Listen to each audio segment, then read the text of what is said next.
Hello, what's up everyone? If you're new here, welcome. I'm Chardeney. I'm a podcaster, videographer, and creative entrepreneur. And today I'm going to be talking about how to create a content calendar and come up with a strategy to start making content. Some of the things I discuss will be helpful for those of you who are just getting started as a content creator, or for those of you who are seasoned creators but need a little refresher on how you can strategically go about creating content so you don't experience burnout or lose motivation. These are all things that I have personally experienced at some point in time, and I'm hoping these quick tips will be helpful for anyone trying to wrap your mind around coming up with a process to create content. So let's get into it.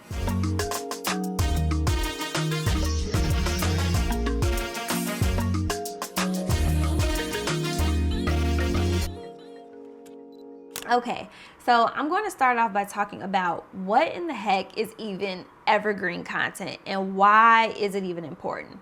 Evergreen content is content that can stand the test of time. This means that no matter if you come across something made now or 10 years from now, anything that was created within that blog post, podcast, video, or whatever you may be creating, it will still be relevant and true. Evergreen content is important because the more evergreen content you have, it will increase your chances of the thing you created to be found by whomever or whatever audience you are creating it for. Some examples of types of content that are evergreen are recipes, book reviews, transformation content that shows something before and after, certain types of tutorials, or anything that will not be a drastic change or is dependent on something else in order for it to be true.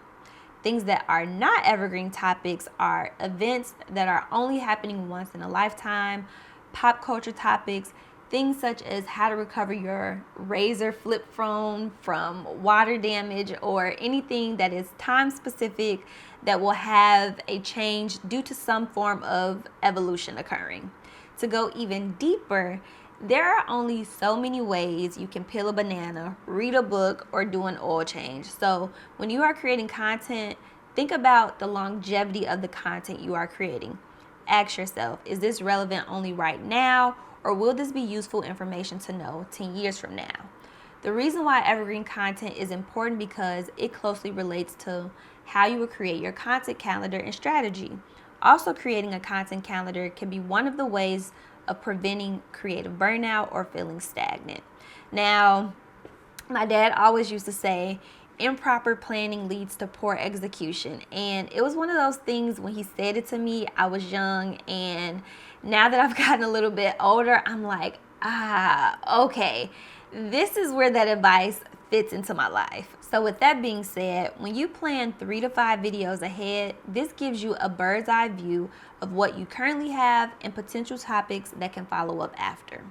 Also, when you create with the intent that this is for longevity and not just for right now or in the moment, it eliminates the sense of urgency to produce something within a short time frame in order for it to be relevant or viewed. Now, I love a good trending TikTok sound and I love getting updates on the latest skincare trend, but honestly, trends fade, and usually how it works is if you don't get in while it's popping, it loses its or its impact. So, for example, whether you're creating a podcast, a YouTube channel, social media reels, or docu-series, at some point you will have to ask yourself, what is the frequency on when you plan to release a new episode? Will it be daily, weekly, monthly, or annually? You will notice most television shows operate on a seasonal cadence, with each episode running between 15 to 30 minutes long. In the beginning, when I launched my podcast, I thought I wanted to put out an episode on a weekly basis. I quickly realized how challenging it is to book talent on a weekly basis, on top of editing it, along with producing show notes and everything else that comes along with producing something.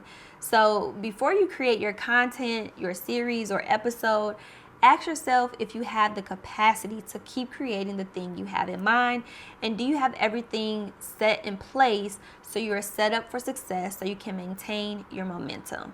So here's my recommendation on how to start a content calendar. Start by creating a list of all the topics you want to discuss. Jot down video ideas you have or guests you would like to interview for whatever content you are creating. Whatever ideas you have in mind, write it all out.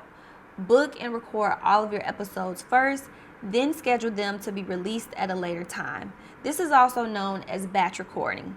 If you're struggling to come up with ideas, you can also search on Google or browse through Pinterest, podcast topics, or YouTube video ideas. There are people who have even created lists already and have done a little bit of the heavy lifting for you. Now, it's up to you to decide what you want to make. I recommend starting with batch recording 3 to 5 of the ideas you're most excited about. This will also help with preventing burnout because you'll get the momentum going by creating things you are genuinely excited to create. The further out you can plan your content, the more time it will also give you to think about how to release it. It will give you space to think about the copy and all the other things that go into it. Now, I can go on and on about this topic, but I'll spare the details for another day and another time. However, if you like these types of videos, be sure to stay tuned to my channel so you don't miss out on the next upload. I'm also planning to launch a Patreon pretty soon so I can create more content like this for content creators, videographers, and the folks who are just interested. So stay tuned to my channel for more details. Also, with anything I share, keep in mind this is just one of the many ways to approach creating content. It's not the only way to do this. I'm just sharing what I have done. But if you have a system or content creation strategy that's currently working for you, don't be stingy. Drop the details in the comments below or consider joining the community of creatives I'm hoping to connect with when I launch my Patreon. That's all I have to share. Thanks for watching, and I'll catch you all in my next video. Bye.